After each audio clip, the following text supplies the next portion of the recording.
In our next section here, we're going to talk about the zone-based policy firewall's configuration and what are the individual pieces that are going to be built together in order to get the final functional configuration. Then we'll look at some examples of this on the command line interface and to see how do we actually configure and verify that the policy is actually working. Now, the configuration overall, we can break this down into 6 separate steps, where the first of which is going to be to define what are the zones. Specifically, this is with the zone security command. This is where we would define what is the inside zone, the outside zone, DMZ. This is just where we are giving them names. Next step, we would define what is the type of traffic that we want to match in one of our policies. Just like the modular quality of service, again, this is going to be done with the class map. So with our class map type inspect, this is where we would say match web traffic, match FTP traffic, match telnet traffic, etc. Once we know what the particular type of traffic we want is, then we're going to define our filtering policy, which is done with the policy map of type inspect. From inside the policy, this is where we would be referencing the class map and then specifying what is the action. So do we want to inspect the traffic? Do we want to drop the traffic and generate a log message? Do we want to police the traffic? Or do we want to call a more specific application level inspection, which is then defined in a layer 7 class map and policy map? But in this example, we'll look at just the basic layer 3, layer 4 class maps and policies. Then we'll come back later and look at the application-specific inspections. So now we know what are the zones, what's the type of traffic, what's the policy we want to apply onto the traffic. Next would be to define how are the zones going to be associated with each other, or what is the zone pairing. This is where we would say, I have a zone pair security that is for inside to outside flows, or from outside to the DMZ. Once we define what the pairing is, then we actually apply the policy, which just like, again, like the modular quality of service, is going to be with the service policy command. Now, the key point that is different here, again, between the content-based access control and the zone-based policy firewall, is that since we are applying the service policy to the zone pairing, we are decoupling it from the actual interface assignment. This would then bring us to our final step, which is to actually apply the zones to the interfaces, which is with the zone member security. So the key point of this overall logic is that since the service policy is applied to the zone pairing is calling different zone securities like inside or outside. It means that if I want to add an additional outside interface later, the only thing I need to do is the very last step, which is to assign the zone to the interface. Then it's automatically going to inherit whatever the service policy that is applied to that particular zone pairing is. So let's take a look at our topology here. And in this particular example, we are going to be applying the zone-based policy firewall on router 3, where we have 3 different interfaces, and likewise we're going to have 3 different zones.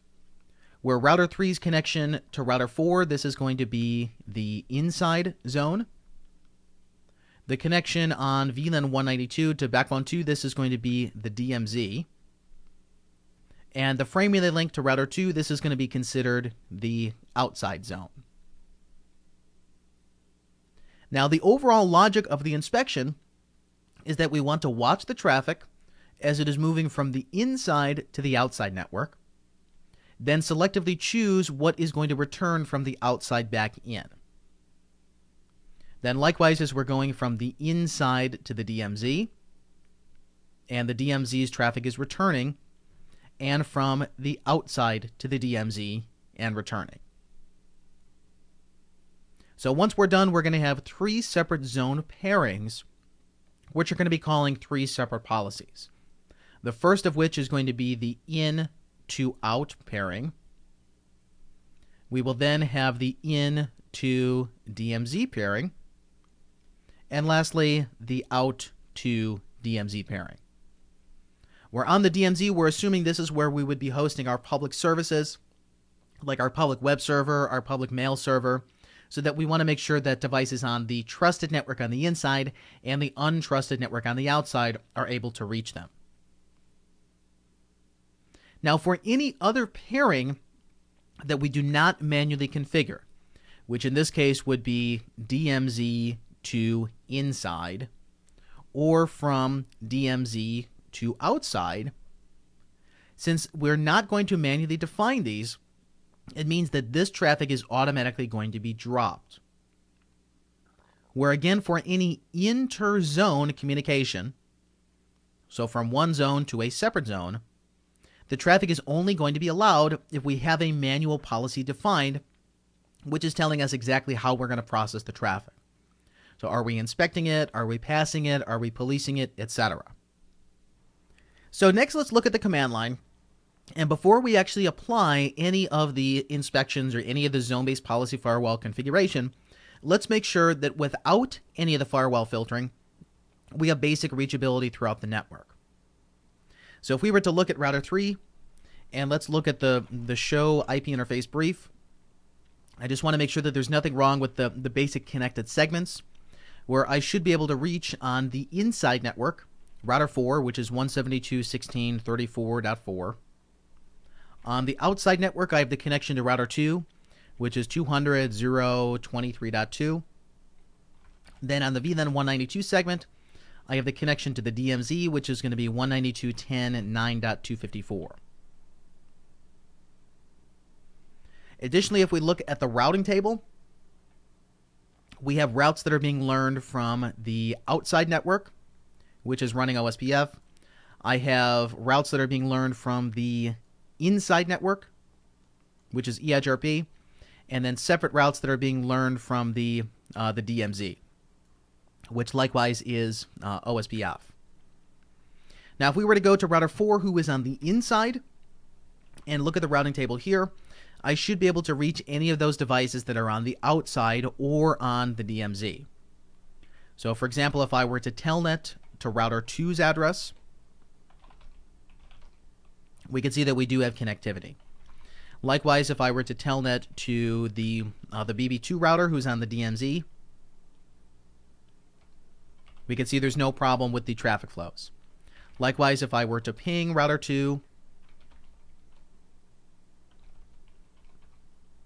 or I were to ping BB2, which is 192.10.9.254, we can see that none of the flows are being filtered.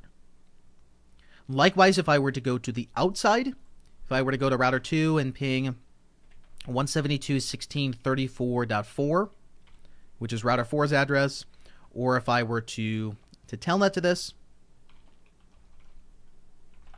this is telling us with basic connectivity to start, there's nothing being filtered on any of the traffic flows. Now, once our configuration is complete, what we should see is that these outside to inside flows, like router 1 pinging router 4, this should be denied.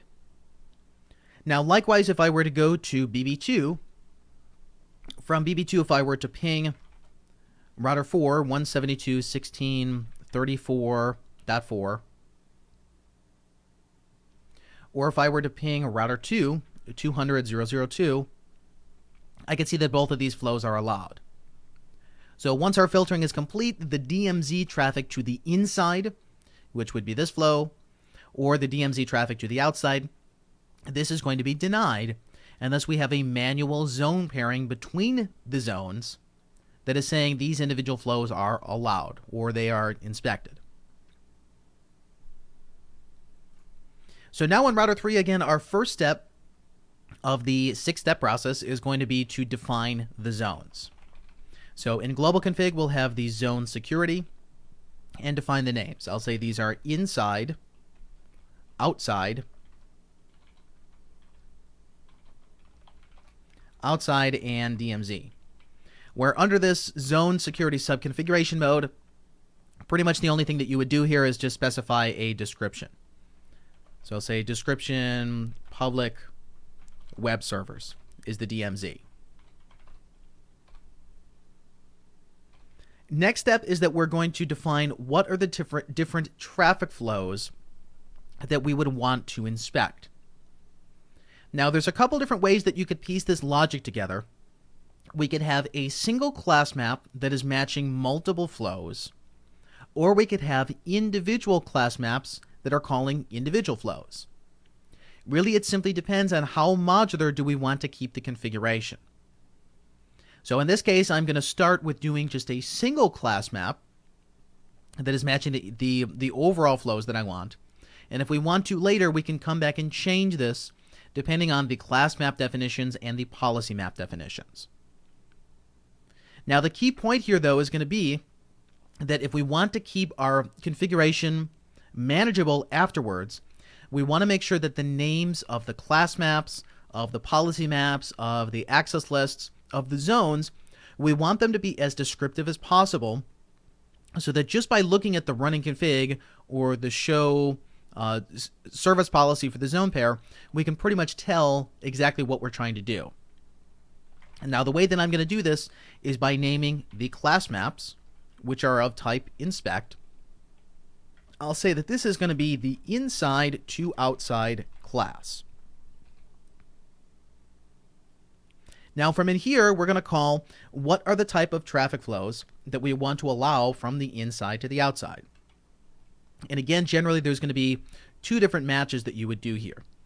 We would say generally match an access group or match a protocol, where we could see additionally that we could nest multiple classes together if we want to reference one class map from another one. This user group here, this is for things like 802.1x authentication, where from the AAA server, when a user authenticates with something like .1x or something like authentication proxy, we can assign them to a user group, which would allow them essentially to have authentication-based firewalls. So depending on what particular user logs into the network, we're going to give them access to different types of applications. So in our case here, let's say match protocol, and we can see that not only do we have basic layer 3 or layer 4 matches, like BGP would be saying match TCP port 179, but we also have some of these application level matches like BitTorrent or AOL Instant Messenger that is going to be calling more information inside of the payload than just the layer 3 or the layer 4 header. So here, just for basic testing from the inside to the outside, I'm going to say that we want to allow Telnet and we want to allow ICMP. So these are going to be our basic Telnet flows and our basic pings. Now if we look at the result of this, if we show run section class map, we can see that the default action for the match logic is match all for the class. Now in this case, this is not going to work for us because it doesn't make sense that a packet is going to be both Telnet and ICMP at the same time. So if I were to have a general class that is matching multiple options, most of the time I'm going to need to change this so that it says match any as opposed to match all. So let's remove this class and we're going to rebuild it. We'll say class map type inspect match any inside to outside class, where it's still going to match the Telnet and the ICMP flows. So essentially now it's saying either or. It's either Telnet or it's ICMP. So now we know what is the traffic that we're trying to match. Next thing we need to do is figure out what do we actually want to do with this. This is what the policy map type inspect is going to be used for. So policy map type inspect, and we can see just like the previous class maps, if I were to say class map type inspect, there are individual classes and individual policies that are going to be calling separate CBEC inspection engines, where, for example, one of them is for web traffic. Another one we have is for get mail with POP3 or get mail with IMAP. Another one would be for send mail with SMTP. So for the normal layer 3, layer 4 class maps and policy maps, this is where we're simply saying policy map type inspect and then giving it a name. or class map type inspect and giving it a name. If I wanted to do a web specific application inspection, I would need to create a class map type inspect of HTTP, call whatever specific HTTP options I wanted, then reference this from a policy map type inspect that was HTTP. So again, we'll come back later to talk about the application specific matches, but in this case we're doing just a basic layer 3, layer 4 policy. So we'll say policy map type inspect. This is going to be the inside to outside policy. So just like I named the previous class the inside to outside class, the inside to outside policy is then going to be called from the inside to outside pairing, where the inside to outside pairing is going to be the association of the inside traffic going to the outside. Where I could say policy map type inspect 1 or policy map type inspect policy 1, but the problem is there, since you can't really tell just based on the name what you're trying to do, it's going to make the configuration a little bit more difficult to read versus what I'm doing here. So now from our policy map type inspect, this is where we're going to reference the classes, where it says you could either call the class map name, call the class default, or call a class that is in type inspect. This would be for calling the application level matches, where in our case we're not doing application matching, we're doing just basic layer 3, layer 4. So the class is going to be the inside to outside class.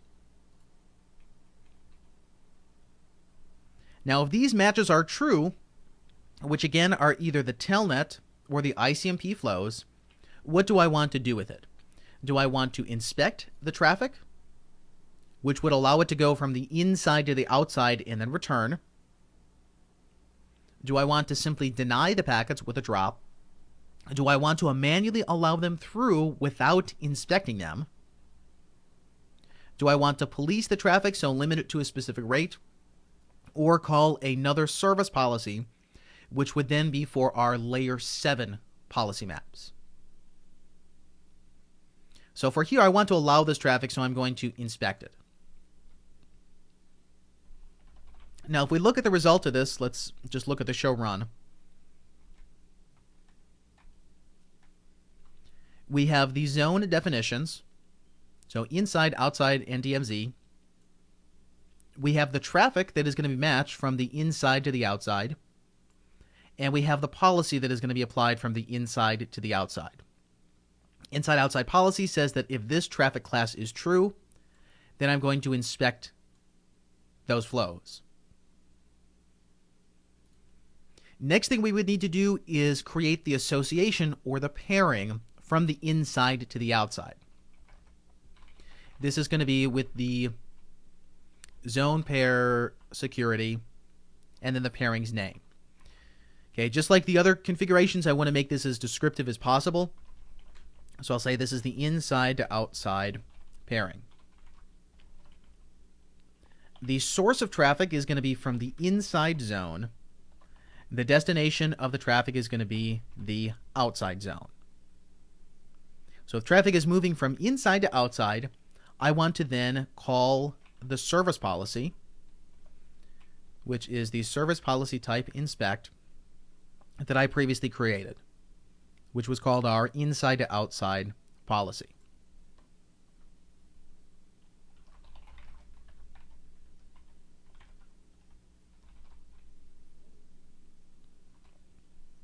So again, now the zone pairing is the association of the traffic flows between the interfaces.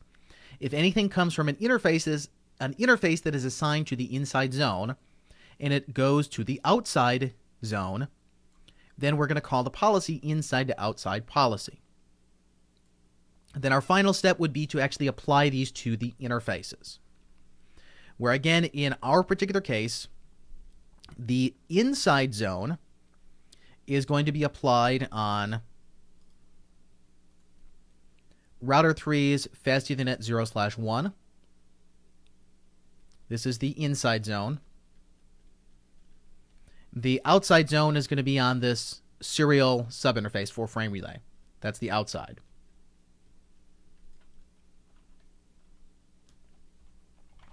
So let's go to our first interface, fast internet 0/1. We'll say that the zone membership is zone member security, and this is the inside zone. Then if we look at the serial subinterface, which is serial 1/0.23, the zone member security is the outside zone.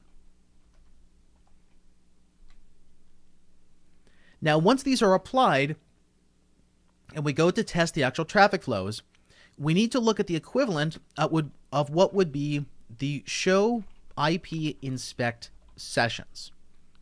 Where again, show IP inspect sessions is for content-based access control to show us exactly what are the flows that are moving between the interfaces, and are they being allowed or are they being denied. With the zone-based firewall, the syntax is a little bit more complex here. We need to say show. First, we could say show zone security.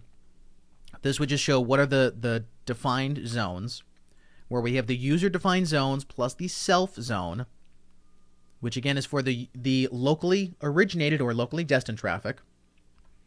We have the show zone pairing, show zone pair security, where I have a pairing from the inside to the outside that is calling the inside to outside policy.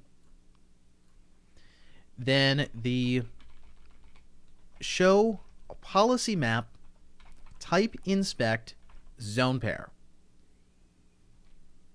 where this shows me the equivalent to the show policy map interface from the modular quality of service. So it says I have the policy that is called the inside to outside policy that is called from the pairing inside to outside pairing. Inside this policy, I have the inside to outside class that is calling either the telnet or the ICMP flows. I am inspecting them. I then additionally have my class default, which says for any other flows, those are going to be dropped. So again, the show policy map type inspect zone pair, this is going to show us the packet counters. If we want to see the actual sessions, we need to say show policy map type inspect zone pair sessions. This will show us the actual flows in real time as they're moving between the interfaces. So now let's actually test this. Let's go to the inside, which is router 4, and we should see that the pings, the ICMP ping should be able to go from the inside to the outside and then return. Likewise for any telnet flows that go from inside to outside and return. But anything that is originated on router 2 on the outside going back in, this is going to be denied. Likewise, anything that is going from the outside to the DMZ or from the inside to the DMZ, because we did not specifically define a zone pairing and a policy for this zone. Because again, remember the inter-zone communication, like inside to DMZ, inside to outside, that is going to be dropped by default. That is denied. It is only going to be allowed if we manually define the policy map and then apply it as the inspection onto that particular pairing.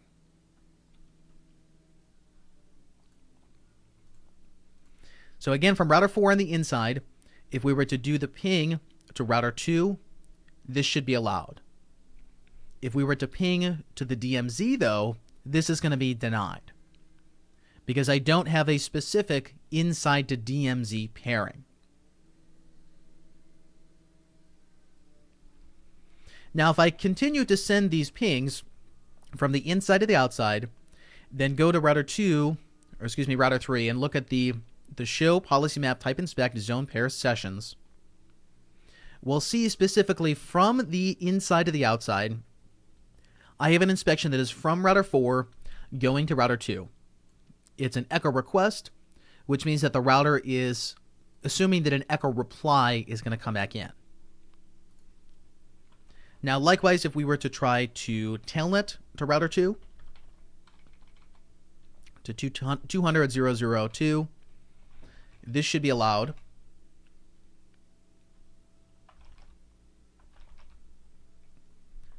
On router 3, if we look at the show policy map type inspect zone pair sessions. It says that there is a TCP connection that is telnet. So it's using port 23. It's coming from router 4 going to router 2. Now we can see nothing has now matched the class default because the only two traffic flows that I tried were the two that we were inspecting. If I were to try to go to router 4 and let's say we telnet to router 2 at port 80, this is then going to hit the class default and these packets are denied. So again, essentially anything else that I'm not already inspecting, that's going to be dropped. If we were to go the reverse direction, go to router 2 and try to ping router 4 or try to telnet to router 4, those packets are going to be dropped. And again, the reason why, when we look at the show zone pair security, we only have a pairing from the inside to the outside. We don't have a pairing from the outside back to the inside. So let's look at our final configuration now for this.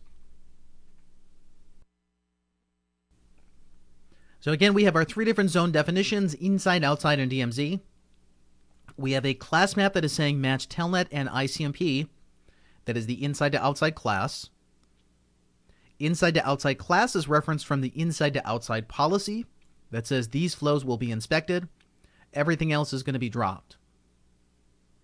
Then we have our pairing, which is the inside to outside pairing. It says if traffic comes from the inside and goes out, we're going to use this policy.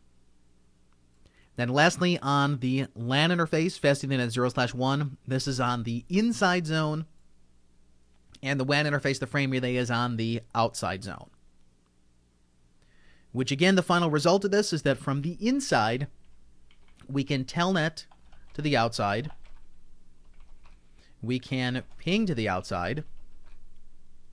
But we cannot ping from the inside to the DMZ.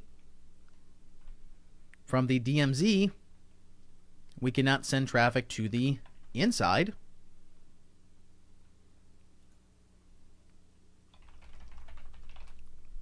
Where router 4 again is 172.16.34.4. So we cannot get from the DMZ to the inside, and then likewise we cannot get from the outside to the inside.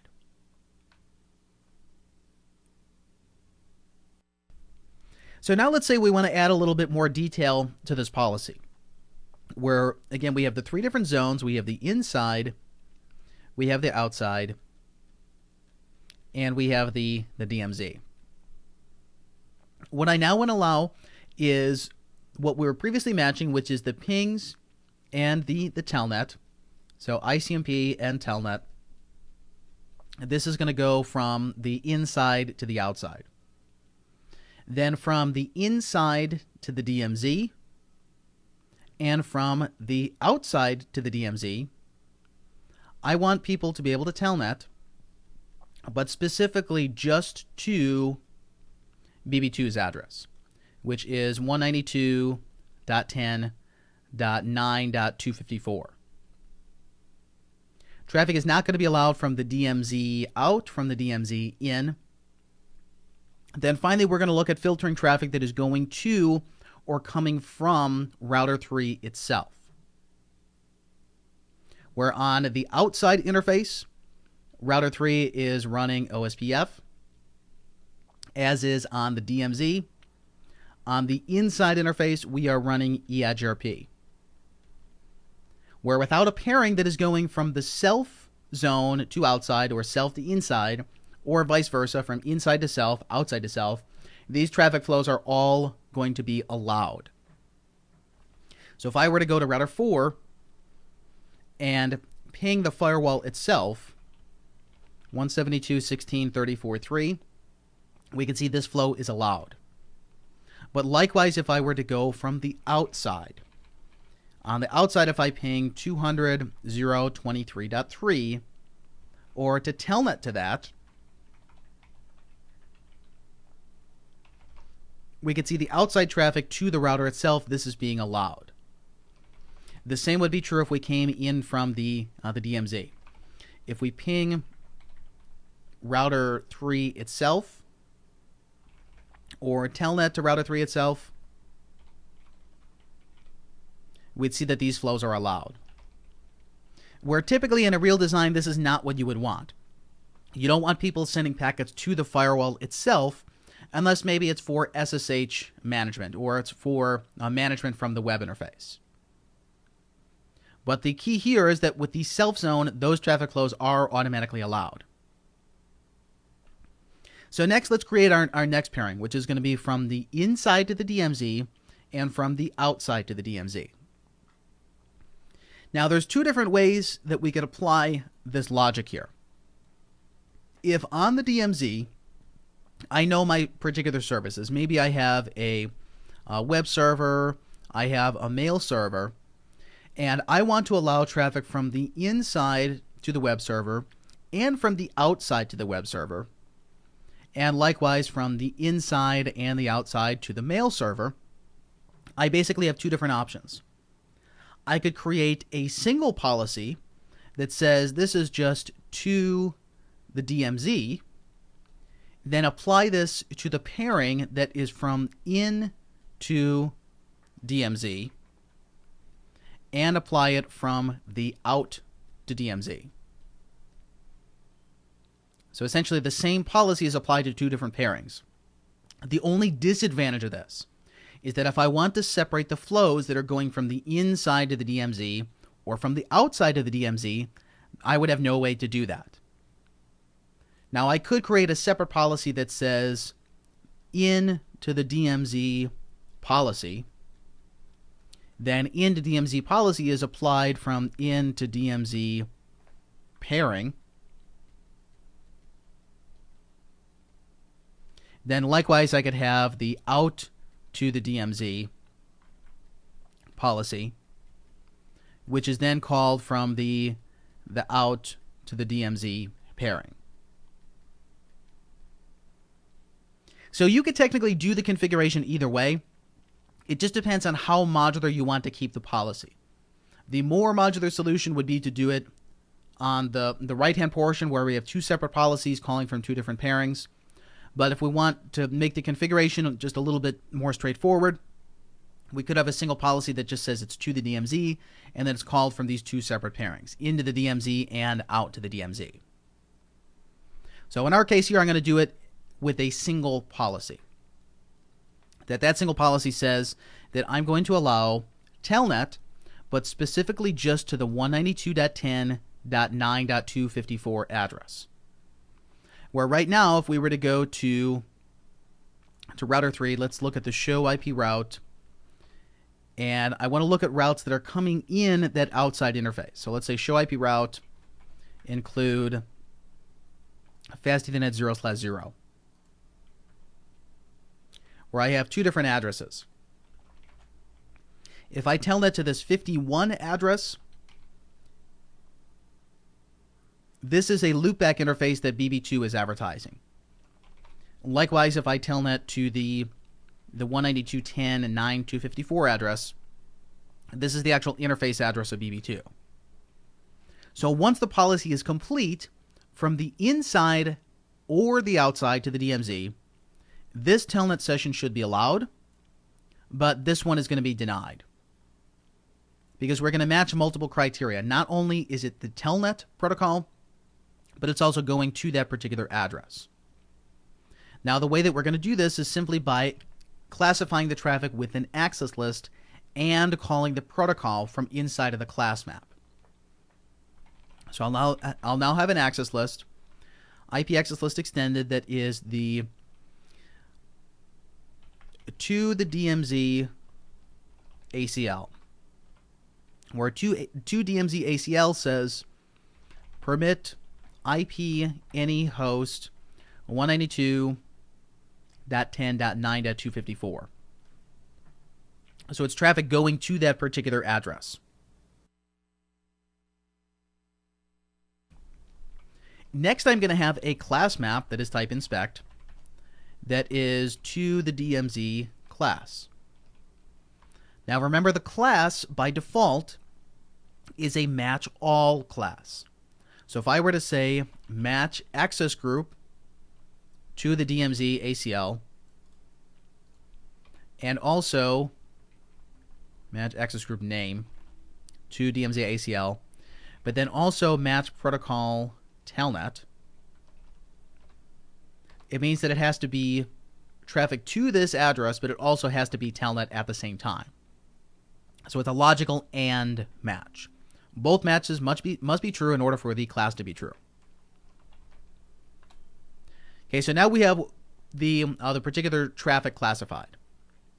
Now we need to know what is the policy. So for policy map to the DMZ policy, for class to DMZ class, I want to inspect this.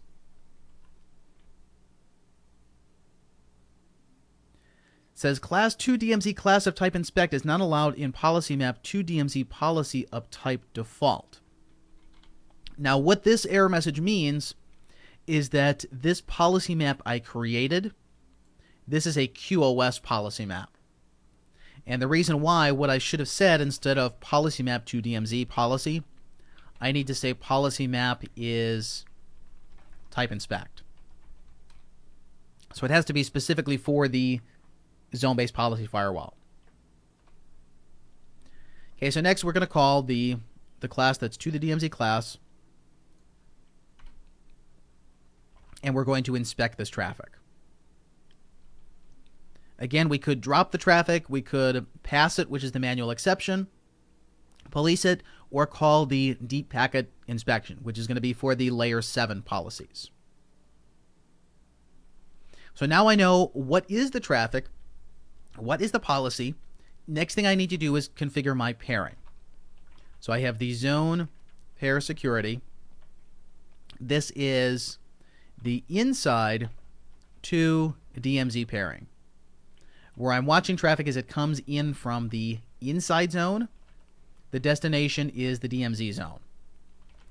Where the service policy type inspect is the to DMZ policy. But additionally here I'm going to do a second pairing. The second pairing is from the outside. So there are two separate pairings inside of DMZ and outside of DMZ, but they're going to call the same policy. Which again means now that if I change the policy, it changes both of these inspections. Traffic coming from the inside interfaces going to the DMZ, or from the outside interfaces going to the DMZ. Now, since I already have the zone membership applied to the interfaces, if we show zone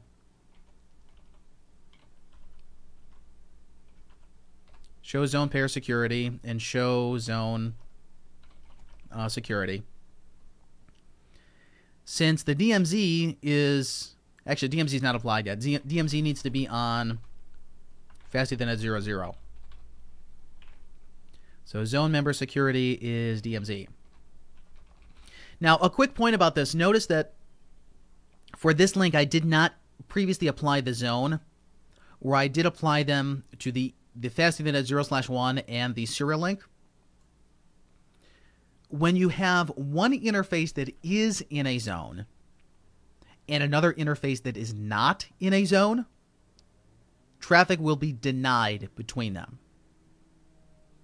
So essentially, if you have some interfaces that are running the zone policy firewall and other interfaces that are not, there is no communication between them. This means that in the vast majority of cases, you would want either all interfaces to be in zones or none of the interfaces to be in zones. So if they're all in zones, then we can manually define the policy of how the traffic is going to be inspected between them. Okay, so now let's test this out. If we look at the show policy map, type inspect, zone pair sessions, I want to look at the inside of the DMZ and the outside to the DMZ policies. If we were to go to router 4 and try to ping 192.10.9.254, this should be denied. Where we would see this packet counter go up should be in the inside to DMZ class, or excuse me, the inside to DMZ policy. It's going to be matched in class default.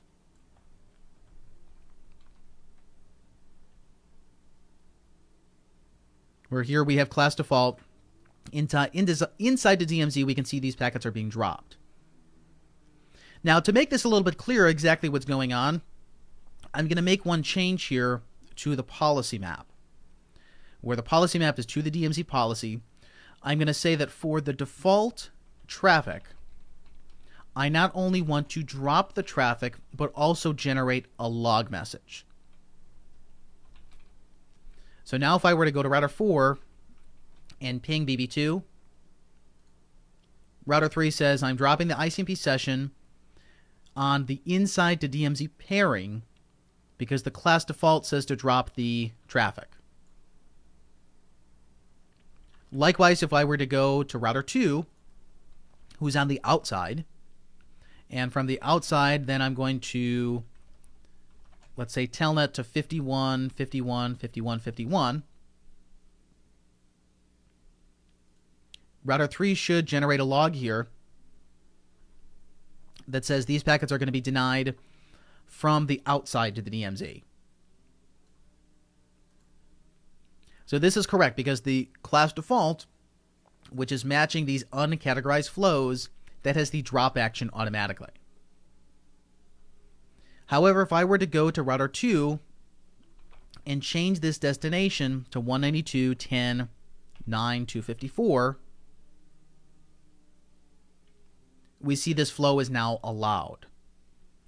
Likewise, if I went to router 4 and did a telnet to this, telnet 192.10.9.254, this is allowed. If we show policy map type inspect zone pair sessions, we should see 2 sessions in the state table. One of them is for the inside to DMZ pairing, which is router 4 telnetting to BB2. Then we have from the outside to the DMZ. Now again, if I were to go to BB2, which is on the DMZ, and try to send packets to the inside, those are going to be dropped. Likewise, if I go from DMZ to outside. So the overall key of this implementation, again, it's using the same inspection engines behind the scenes as we were in the content-based access control, except it gives us more granular control of how the policy is actually applied.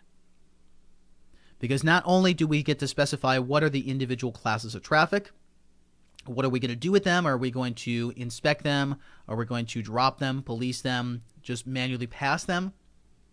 But more importantly, we define these zone pairings, which are then defining what is the associations of the interfaces and what are the particular policies that are being applied.